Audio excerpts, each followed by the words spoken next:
Kain tayo. Ulam konti ako kahapon. Ay, kagabi.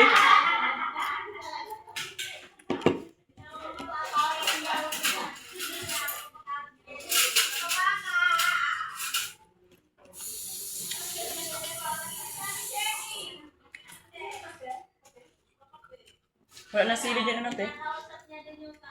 Wala na sili dyan. Meron siguro doon sa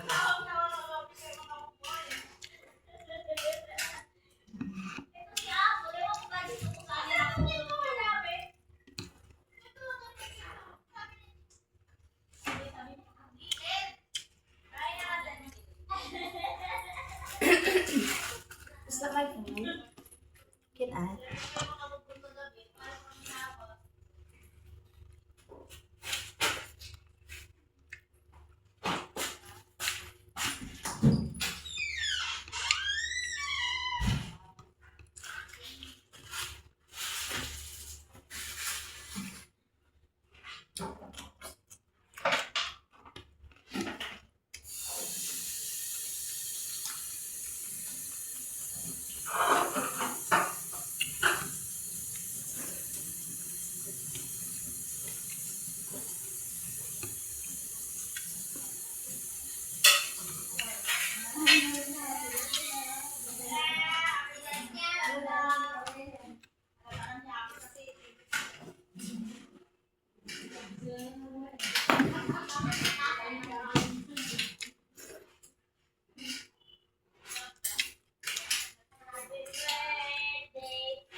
masiyahin si ano.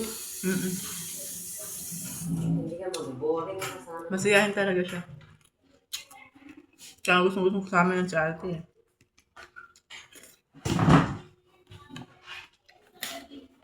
Ewan kung sino kumain. Humingi din tayo ng pansit canton kay ate. Mahilig ako sa pansit canton pala ate, no?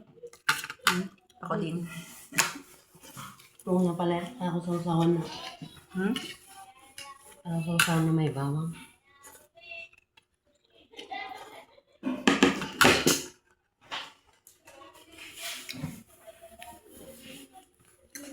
Ito na yan.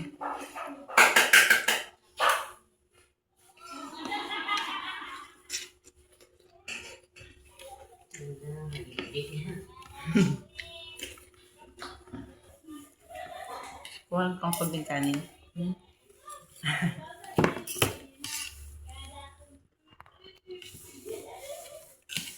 Remiss ko itong pansit canton. Kumakain ka ba baboy ate? Ako kasi hindi ako makakain dito. Miss na miss ko na kumain ng baboy. Diyan may barbecue ha. Gusto ko sana sinigang. Dumaan ako dyan kahapon. Hindi ba naglakad ako? Mm.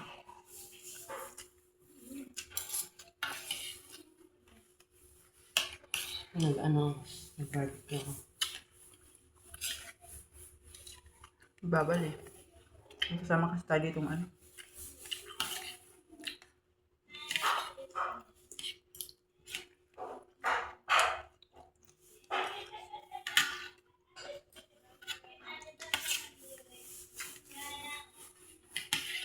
May karinderi naman dyan. Walang ulam dyan. Ang mamahal nga lang ng ano. Isang order. Mamahal ng isang order.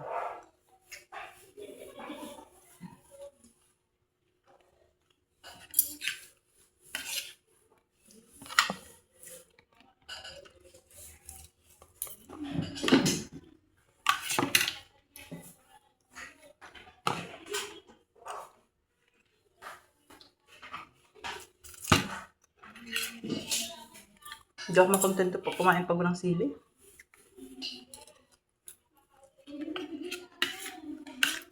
Huwag ka masyado sa sili, mag-armahan ako. Ay ko. Ow.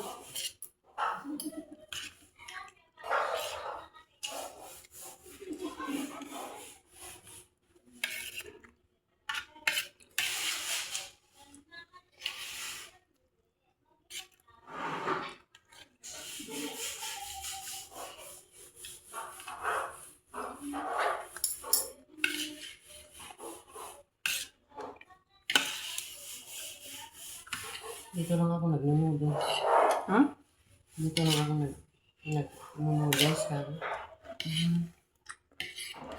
Yan sa bahay. Puro lutong ano.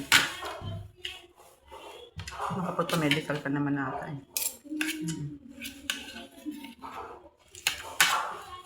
Hindi talaga kasi ako. Bihira ako kumakain. Kasi sa abroad, di ba gusto nila yung ganito sa abroad? Masama ro eh.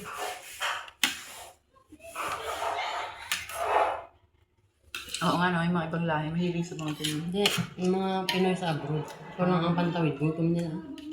Daw. Siguro wala lang transfers. Pero sa akin meron itlog. Okay. Ang itlog man dun open. Sa amin dati. At 5 pa kainin isang araw.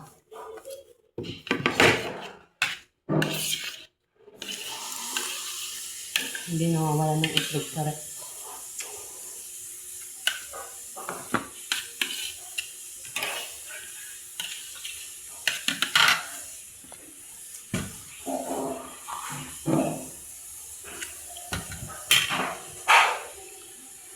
Meron akong kilala. Nawalan siya ng malay. Gawa ng ulit puro sa itlog na ulam niya. Hindi ah. Protein yun eh. Siya, umubra siya. Umubra. Naka-allergy na. Mga bata dun, itlog lang yung kinakain mo. Kasi gusto ng mga nanay nila na ano.